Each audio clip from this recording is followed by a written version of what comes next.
are listening to Beyond the Whistle. Beyond the Whistle is the show that takes you beyond the X's and O's to provide tips and advice on the business of sports and how sports professionals can advance in their careers.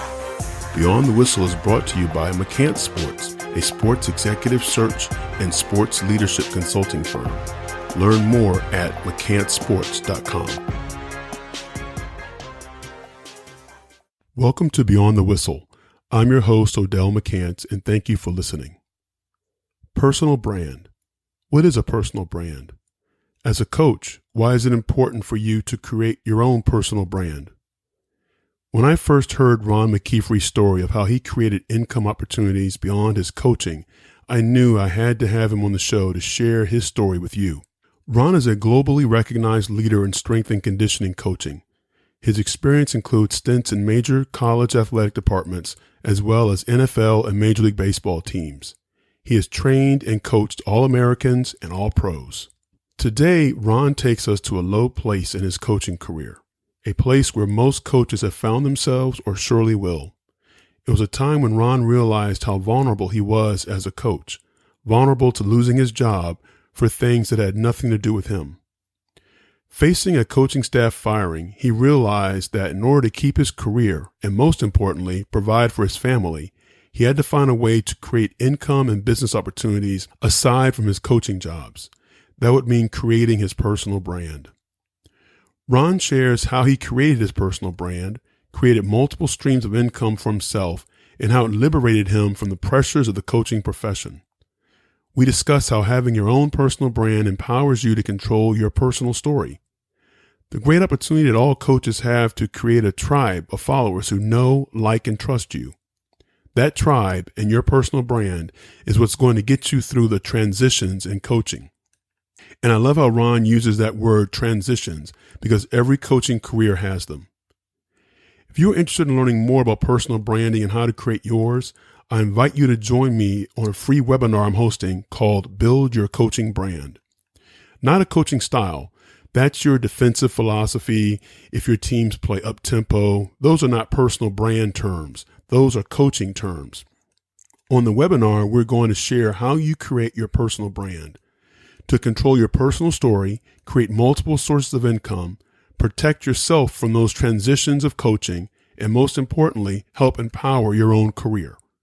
To register for my webinar, Build Your Coaching Brand, go to buildyourcoachingbrand.com. There's a link in the show notes. Lastly, during my conversation with Ron, I incorrectly state the name of his podcast. Ron's podcast is Iron Game Chalk Talk. You can find it in your podcast player, and there is a link in the show notes.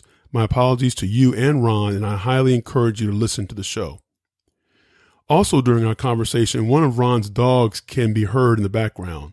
I edited out most of it, but decided to keep some of it because, one, Ron was speaking to something I know you need to hear, and two, I expect a big strength coach like Ron to have a big dog. So with that, I share with you my conversation with Ron McKeefery on building your personal brand. Welcome to Beyond the Whistle. I'm your host, Odell McCants, and thank you for listening. My guest today is Ron McKeefery, Vice President of Performance and Education for PLAE Performance, a leader in the design of sports flooring. Prior to his current role, Ron had an illustrious career as one of the leading strength and conditioning coaches in the country at both the collegiate and professional level.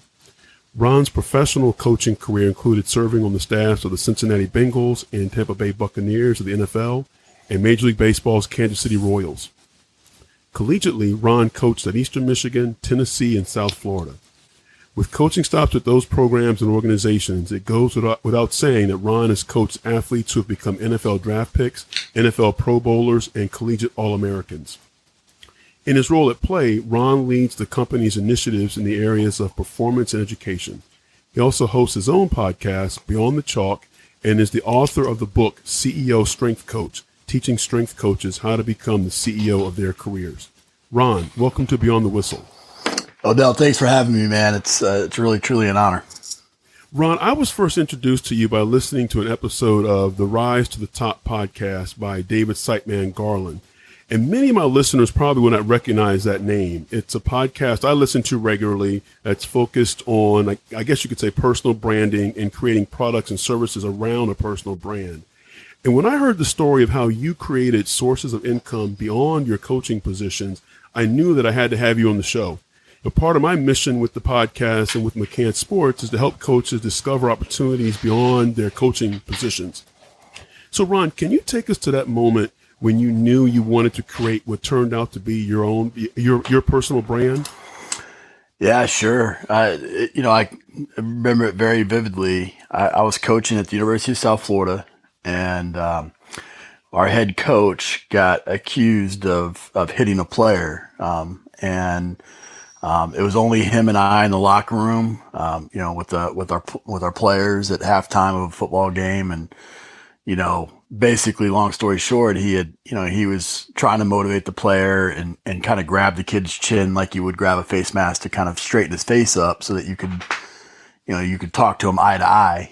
And that turned into supposedly he hitting him. The player, myself, most of the players in the room all said the same thing, but ultimately, the administration felt like there was a fireable offense, and I didn't believe that. Nobody else did, it seemed like, but at the end of the day, it was one of those things that it led to that. And I don't know if too many people know of South Florida's history, but we started the program from scratch. Became the fastest university to go to a bowl game. There's a lot of different rules that were put in place because of how fast we were able to go from a startup to Division I program, and within 10 years we went to 6 straight bowl games, and even got up to a number 2 ranking at one point.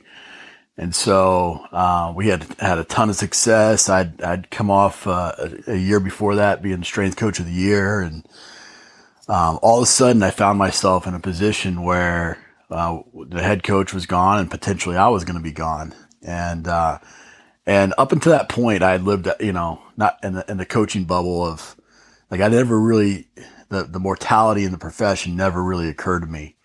I'd been very fortunate to be at a place for an extended period of time. And I was, I got the head strength coaching job at 23 years old. And, that looked a lot different. It was just me and my wife. And all of a sudden now I had 4 kids. And, so the thought of not being able to provide for them, really shook me up, and honestly I did not respond well to that. I didn't respond well to a university not believing me when I said that didn't happen. I didn't respond to the fact that I could potentially be fired for something that really had nothing to do with me. I was, ultimately they kept me. Like I said, I just didn't handle it well. I kind of gone too far down the deep end in that part. And, ultimately I had made a decision internally that I was going to get out. I was going to do my own thing and start my own business. And I was looking for ways to do that. And I had found a position with Army Special Forces leading all of their strength and conditioning. And so my plan was to go to the military, be the strength coach for Special Forces. You're going to be off base by 2:00, and I would have evenings and weekends to be able to build my own business and control my own destiny. And so that set me down a course of reading every possible business book you could read. I listened to every possible podcast that you could listen to. And one of those was Simon Garland's Rise to the Top. And it was profound. It was just, this whole other world existed. I'd never heard of half of these things. And I was just so focused on the coaching world that, the idea of making money and, internet and affiliate marketing and all these types of things. I mean, it was stuff that was just so I kind of felt like I was a young coach again, where everything I was learning was new. And so, I decided to do that. And while at the Special Forces, I got the Tennessee job and ended up leaving that and going right back into coaching. But what I found through that process was that, was 2 things: that I became a much better coach when I looked to disciplines outside of coaching for inspiration. What was working in business or leadership and some of these things, turn around and directly applied to coaching, and made me a better coach, more efficient coach. But also that I became a hell of a lot more popular as a coach, or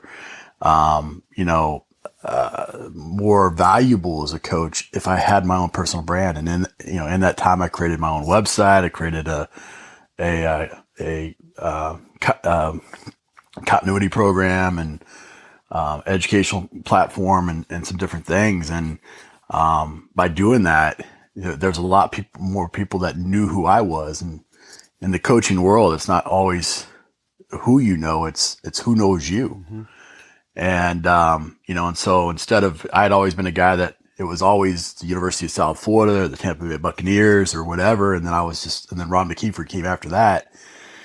And it became now where, I always, I give 100% of myself to any employer that I'm involved with, but also by building that personal brand, people were coming to me and they saw me way more valuable, because the world essentially saw you more valuable. When you went to create your own opportunities outside of your coaching, did you run into any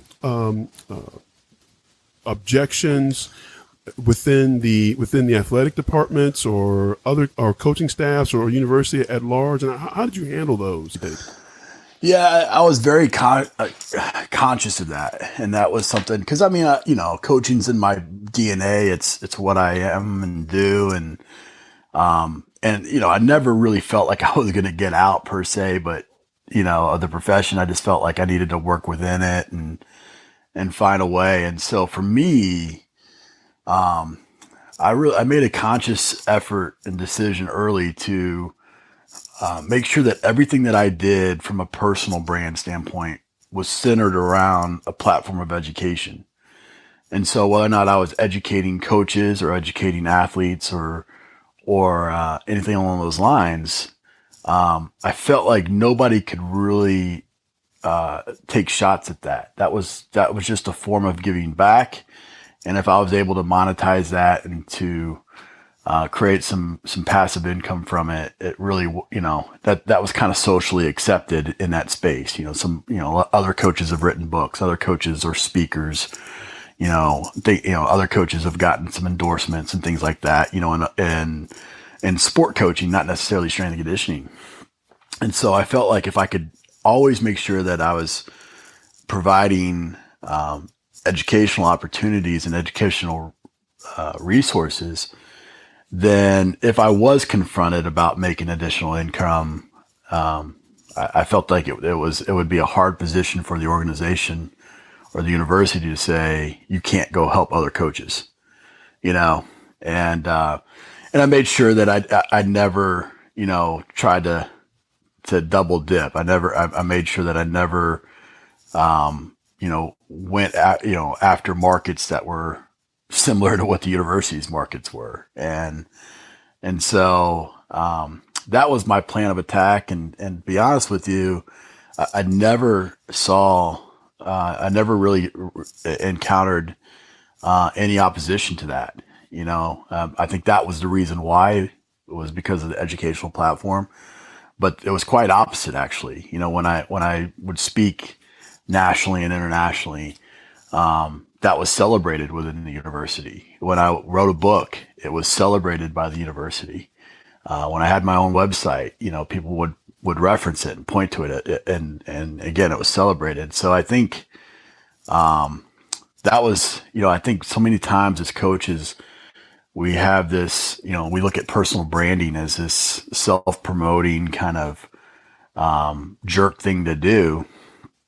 And there's a difference between, developing an individual brand and being a self-promoting, douchebag, Mm-hmm. and, I think as long as you don't overstate yourself, you don't make hyperbolic claims, you don't do those types of things, you just tell your own story the way that you want it to be told.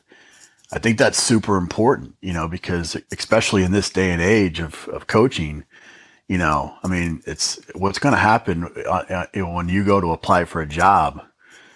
people are the first thing they're going to do is they're going to go right into Google and they're going to type your name, and so in this world, well, at Tennessee, when we weren't winning very many ball games, there wasn't a whole lot of nice things said about me in the media, or in the fan forums and things like that. But because those fan forums are thousands and thousands of people strong, they rank pretty high in the search engines, and so, it wasn't always a flattering thing that popped up, and when you would type in Google, in the first page of Google, but if I controlled through the different social media platforms, which rank very high, or I had my own individual website, my name as my own individual website, I could control the first page of Google, and the message that was being sent about myself, and it allowed me to tell my own story.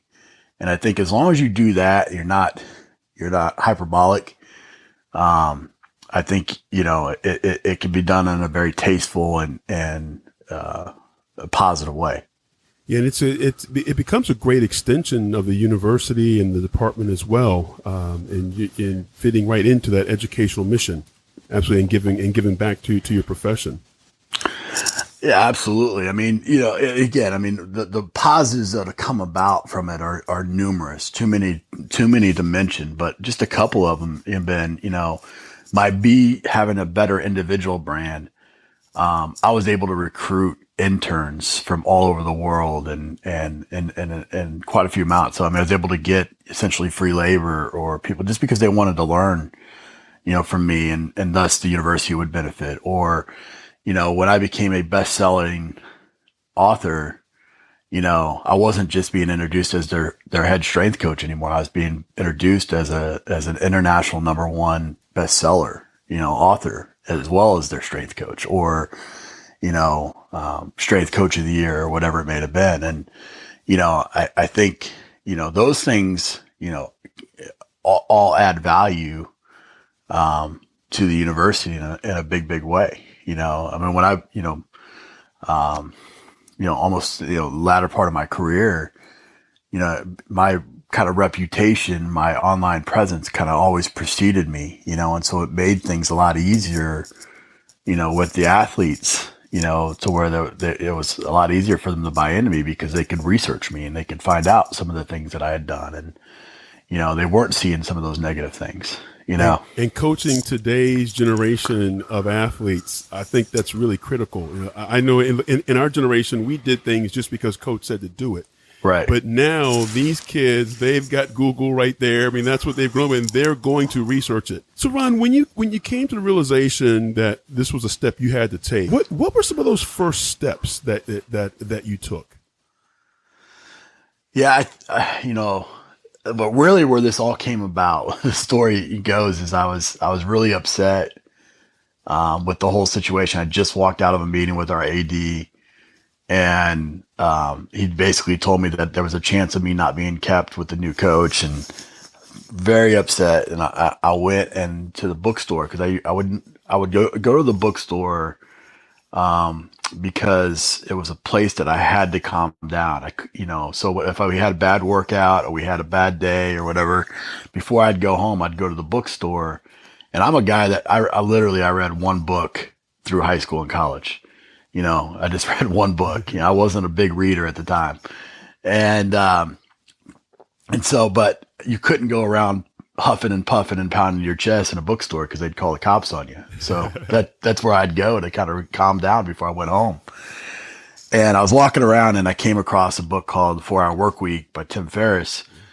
And I was like, man, freaking 4 hours a week sounds pretty good right now. The guy was working about 80, right? Yeah. And picked it up and I literally read it in a day. I read the whole book in a day and cover to cover, and a lot of the concepts and things that they mention, he mentions in the book, I never even thought about it, and some of those concepts were, like you need to have your own website. And so that was the first step that I made. I said, okay, how do I do that? And I ended up paying a former player $3,000, which was a deal, in quotation marks, for him and his business and designing websites. I paid him $3,000 to create a WordPress site for a camp business that I had at the time. And so he made a basic WordPress site, and I thought it was crazy. Never seen anything like that before. Never worked with a website. But as I started learning it, I was like, man, I wonder if I can do this, And so I ended up creating my own website with my own name and trying to replicate it as best I could of that site. And I essentially made the same website as he had made for like $50. Mm-hmm. And so it started with a website. It started controlling, actually creating social media. I didn't have social media accounts at that time. I thought it was the stupidest thing in the world. I really did. I started kind of trying to identify maybe some services that I could provide that was passive, income. And so speaking was big. Camps were big. Things like that. And, affiliate marketing was something that was different, which is basically promoting other people's products and getting a commission off of that. And so those were the things that I kind of centered around as like, I basically just put on this website, and I essentially started kind of a daily journal. I just kind of journaled the things that were happening in my life, be it work or home, on my personal website.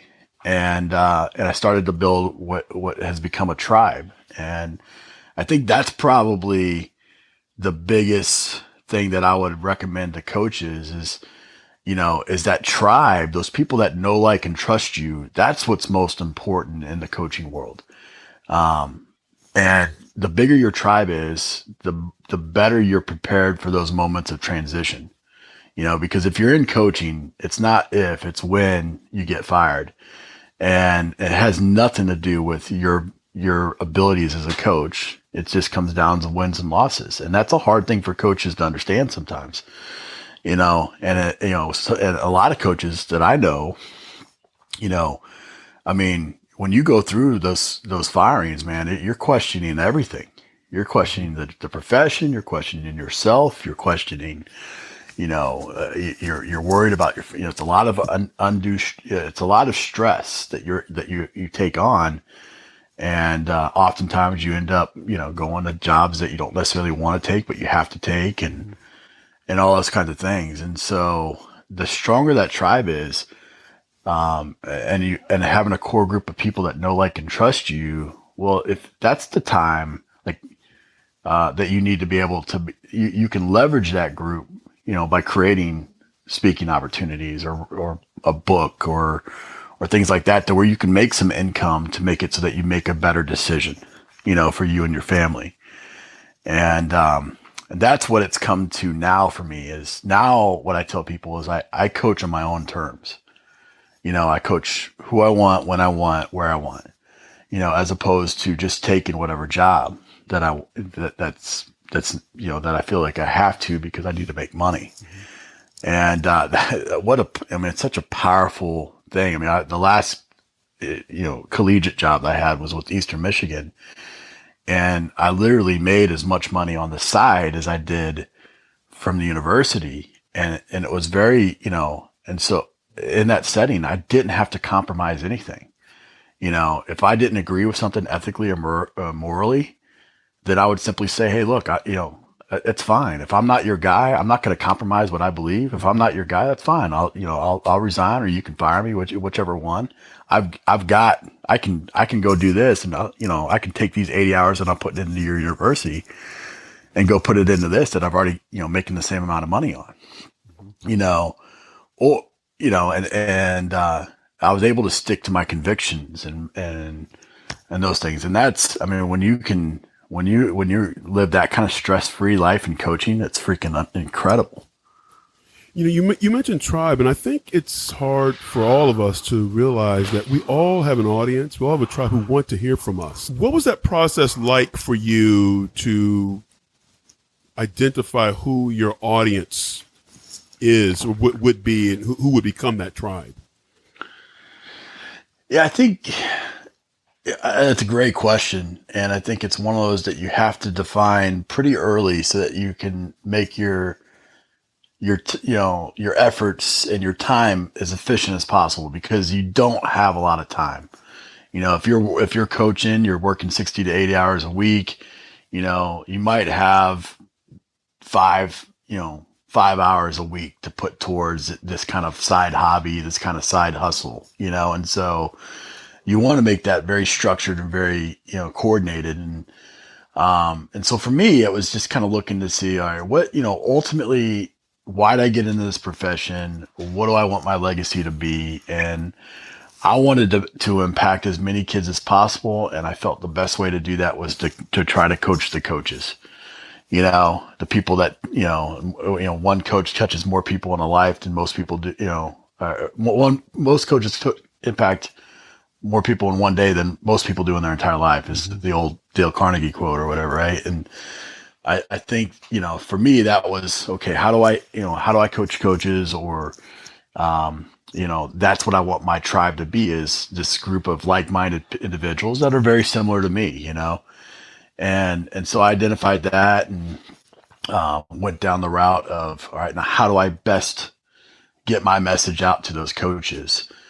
And, initially, I was listening to David Sutton Garland's podcast, and he was having individuals come on, other entrepreneurs, and he would just ask them questions. And I was like, man, that's a great concept. How can maybe I could take that same concept and apply that to coaching, and just have coaches on and ask them a bunch of questions. And not only does it make me a better coach, but by sharing that, it makes other coaches a better coach. And so that was the route that I went down, and to start building that tribe of coaches. And looking at kind of the mechanics of how your brand works today, what are some of the channels that create the foundation of your brand? Yeah, fortunately now, I've been able to start this business, PLAE Perform, and it's parent company is PLAE, which is the sports flooring company that you mentioned, and now, it's kind of weird, because my coaching has been who and what I've always done, and then the entrepreneur's kind of always been the side hustle, just kind of my hobby. I really didn't have any other hobbies. And so now it's really blended between the two, and my job is kind of being the entrepreneur coach. And I don't get to do as much in the trenches coaching as I did, or maybe even would like to. But I still do quite a bit. I mean, I still consult with teams all around the world. I still, I got 28 of the Chinese Olympic teams. I've got American football teams I work with. I work with Team USA directly. I'm still coaching quite a bit, but when you're used to doing it 16, 18 hours a day, 6, 7 days a week, it's a little bit different. For me now, my platforms are a couple strong. I have the podcast, Iron Game Chalk Talk, I've been doing for 6 years. That really started for me when I got fired at Tennessee. I was traveling around and talking with other coaches, just because I was going stir crazy in the house. And, a couple of them said I should record them. And so I started recording them and throwing them up on YouTube, and somebody recommended I should turn it into a podcast. And I didn't even know what a podcast was, and turned it into a podcast. And it's led to this, podcast being, downloaded, each episode's downloaded over 30,000 times. Wow. And it's done really well. The second platform is my book. I kind of, really organically did it the right way. I think I built this tribe of coaches that followed me. I expect a big dog from a strength and conditioning coach. Yeah, I got 2 Dobermans. They're go crazy when the UPS guy comes driving through. I wouldn't expect anything less. Well, it's actually my wife wanted them. She wanted big dogs when I was gone. So we were talking the different channels, right? Yes. Starting the podcast. So I was talking about the podcast, and I did it pretty organically, the right way, which was I kind of built an audience through the podcast, which gave me an audience to market my book when I wrote my book too. And I didn't realize that at the time, but that was an important step. I mean, if I would have wrote a book, the average book sells, in its life, typically 100 to 300 copies, that's out there. And that's not very many, especially if you're trying to make money off of it, and, but the average bestseller or Amazon, bestsellers, typically between 3,000 and 5,000. And then the average, kind of New York Times bestsellers, 30 to 50,000. And, by having that audience, I was able to get on the bestseller list and then do it internationally and, all those types of things. But now, because the book has been organically out there, the book has become a channel to get people to kind of point back to me as well. And then I think the speaking, I think a lot of coaches do speak in pretty regularly, and, they don't think about the opportunity that exists there, and nor do they think about the opportunity that exists. What if you were just an entrepreneur off the street, to have the access or the opportunity to have the network and stuff that exists in college or pro athletics.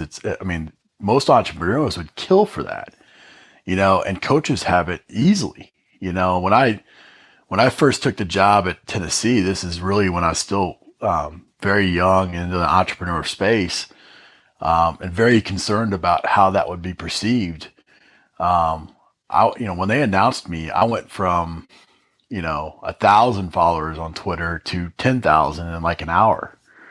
Wow. And, just because there's so many fans that are interested in that, and who their strength coach is and things along those lines. And, not all those coaches would have been, or not all those fans would have been people that would have stuck around or bought something from me or anything like that long after Tennessee. But that that social reach is important. And, I ended up deleting my account because I was scared of how it would be perceived. But I think, we as coaches have, that's the plan. That's the thing we have right now, or why you're coaching that is so strong, is that you have, this social reach, and you got this big engine and platform around you that most entrepreneurs don't have. And so if you're focused on building your tribe right now, that's great. And then in those moments of transition, now you can find ways to try to leverage that tribe. And as long as you're building a relationship with them throughout, then whatever that product becomes, camps, clinics, videos, book, a podcast, whatever that product becomes, now you have at least an audience of people that you can reach out to and try to get them to, become customers or whatever you want to say. And, I think so many times we wait, we think that we have all these, I think if you asked most coaches and you said, what are you going to do if you're not coaching? Most would say, well, I'll, at least in strength and conditioning, they'd be like, well, I'll start my own business. I'll just go open my own gym. And, two problems with that exist are really, most of those people don't understand the business part of running a gym, and the challenges that come with that. And then the other part is, like, if you have no audience, you have no following, then you have to start to build that from scratch. And that's hard to do as well, And so if you don't have anybody coming to the gym and then you don't know how to run the gym itself, you're probably going to fail, and so you have to start to build some of those skill sets at the same time, if that is your backup plan, and like I said earlier, if you're building additional skill sets on, business and those types of things, it's going to make you a better coach as well. So, Ron, what are three things that you wish you had known, that you know now, when you first started on your entrepreneurial journey? Yeah, I think the first thing would be that, like I said, there is a difference between doing it in a self-promoting way and doing it in a wholesome way. And I think I was so fearful that people would look at it as me being trying to be self-promoting, and the opposite was true. It was, it was more celebrated than it was pointed to. The second thing is that there always, no matter what, there's always going to be haters. There's always going to be people that don't understand it, that are going to take shots and this, that type of the other. And, you know, ultimately you're there to be a resource to the people that make up your tribe. And as long as you know in your heart of hearts of what you're doing is that you're actually trying to bring value and bring good to the world, then it doesn't really matter, and you're never going to please everybody. I think that's just in coaching. You understand that probably a little bit better than most, anyways. You should know that. I was thinking the same thing. Yes. You know, and I think the last thing is that is the, you know, the volatility of this profession.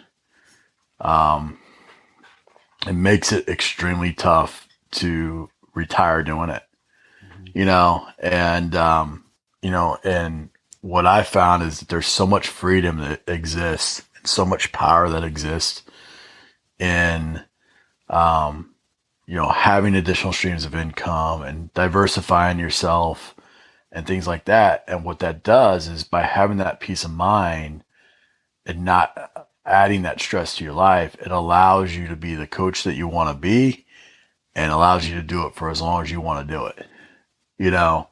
And, you know, I mean, at this point in my career, you know, I could literally take a coaching job for free if I wanted to, you know, and that's powerful, you know, to me, because that's ultimately why I do it. You know, no coach that's really worth their salt took a job because of the money part of it. You know, these head coaches that are making millions of dollars a year, you know, they're the same ones that took the job for $10,000 a year doing the same job, essentially, you know, 20, 30 years ago. You know, you get in it because you want to make an impact on young people. You have a passion for the sport and what it's done for you. All those types of things. And so, to have the freedom and the confidence to be able to do it, you know, and not have to worry about the money part of it, it's very liberating. So, Ron, in closing, I know we've mentioned the podcast and the book and social media, but can you share with us where listeners can learn more about you and connect with you? Yeah, sure. You know, I'm pretty active on social media. I mean, Instagram is probably where I'm most active these days. So that's just at McKeefery. And then my name, ronmckeefery.com. Those are the kind of the two biggest platforms. And my business is called PLAE Perform, PLAE, perform.com.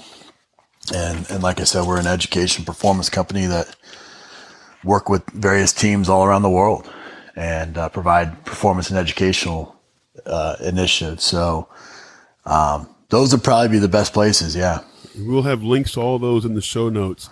Ron, thank you so much for your candor and sharing with us your story of really going beyond coaching and creating your personal brand. And it's been really exciting to connect with you. And again, thank you for being on Beyond the Whistle. Absolutely. And thank you for what you're doing for the coaching community. I know how much work goes into putting on these types of podcasts and putting out these resources. And then more importantly, the message. I mean, coaches that go through, you know, when you go through the coaching profession and you go through those moments of transition, it's very stressful, and it's hard on a family, and it's broken a lot of families, and it's broken a lot of coaches. And you talking about these types of topics on a regular basis starts the conversation to hopefully coaches, you know, preparing for those in a little bit better way. So thanks so much for what you're doing as well. I can't thank Ron enough for sharing his personal story. And if you want more on personal branding, remember to visit buildyourcoachingbrand.com to sign up for my free webinar. Thank you for listening to Beyond the Whistle. Thank you for listening to Beyond the Whistle. Please subscribe on your favorite podcast app. It's the best way to stay updated on the newest episodes. Beyond the Whistle is a production of McCants Sports, a sports executive search and talent solutions firm. To learn more about McCants Sports, visit mccantsports.com.